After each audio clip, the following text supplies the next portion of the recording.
and come back.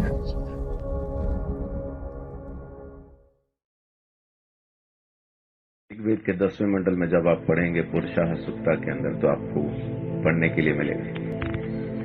परमेश्वर को पहचाने कैसे कि वो मेरे लिए मर रहा है, उसके बारे में लिखा है कि अश्वमेध यज्ञ का घोड़ा जिस तरह से अलग किया जाता है, वैसा ही वो पुरुष भी जब बलि किया जाएगा, अलग किया जाएगा, और उसके सिर पे कांटों का गुच्छा सिर्फ इसलिए रखा जाएगा ताकि आप पहचान पाएं ये है वो मुक्तिदाता जो मेरे लिए मरता है।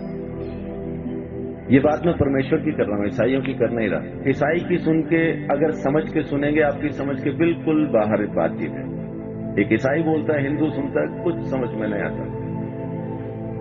लेकिन जब एक पापी बोलता है मैंने उद्धार पाया, आप भी पा सकते हैं और परमेश्वर की जरूरत आपको भी है, तो समझ में आने लगता है। तो इसलिए हिंदू मुस्लिम सिख ईसाई की चादर तो पहले उतार के फेंक दे। परमेश्वर चाहिए तो हिंदू को मिलेगा नहीं, किधर भी लिखवा लो। सिख को मिलेगा नहीं, मुसलमान को मिलेगा नहीं, ईसाई को मिलेगा नहीं, मिलेगा इंसान को। उस इंसान को जो पापी है, स्वीकार करता है कि मैं हूं पापी और मुझे एक मुक्तिदाता की जरूरत है, उसी को तो मिलेगा। पहलवान को डॉक्टर की क्या जरूरत है? जरूरत तो मरीज को है।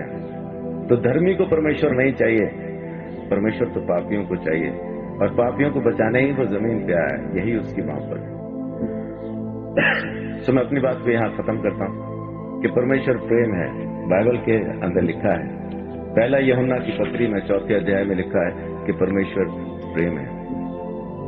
उसके प्रेम को समझेंगे तो आप अपने पापों से मुक्ति पा सकेंगे।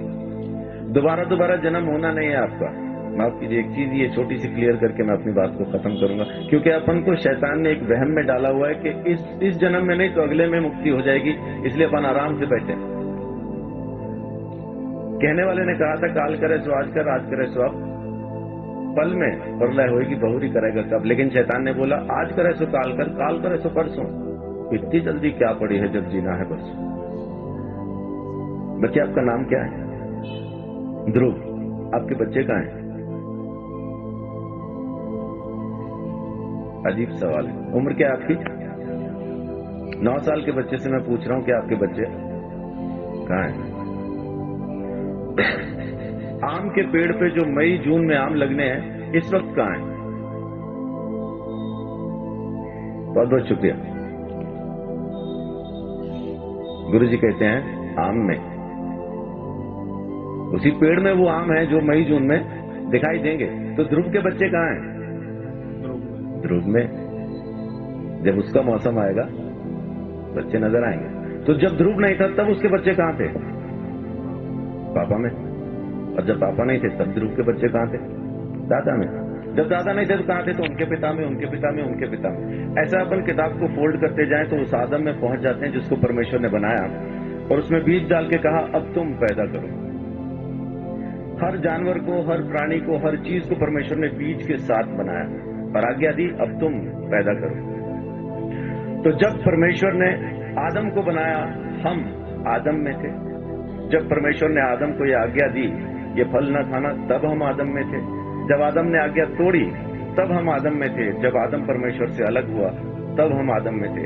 इसी तरह से हम परमेश्वर से अलग हो गए। हमने किया कुछ नहीं, खाया पिया कुछ नहीं, गिलास तोड़ा 12 आना किया आदम ने, अलग हम हो गए।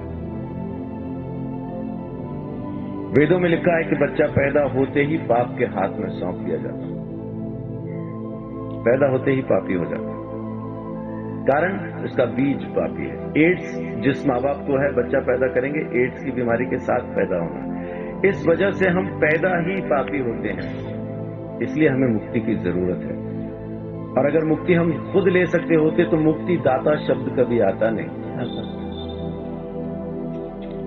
देने वाला हमको जरूर चाहिए, वो एक ही है। परमेश्वर ने हमारे लिए मुक्ति का रास्ता खोला, स्वयं हमारे लिए बलिदान दिया ताकि हम हमारे गुनाह से आजाद हो जाएं। ये उसकी मोहब्बत नहीं तो और क्या। तो उसकी मोहब्बत से आप अभी इसी वक्त मुक्ति पा सकते हैं। आपको जन्मों का इंतजार करना नहीं, क्योंकि यही एक जन्म है, दोबारा होगा नहीं।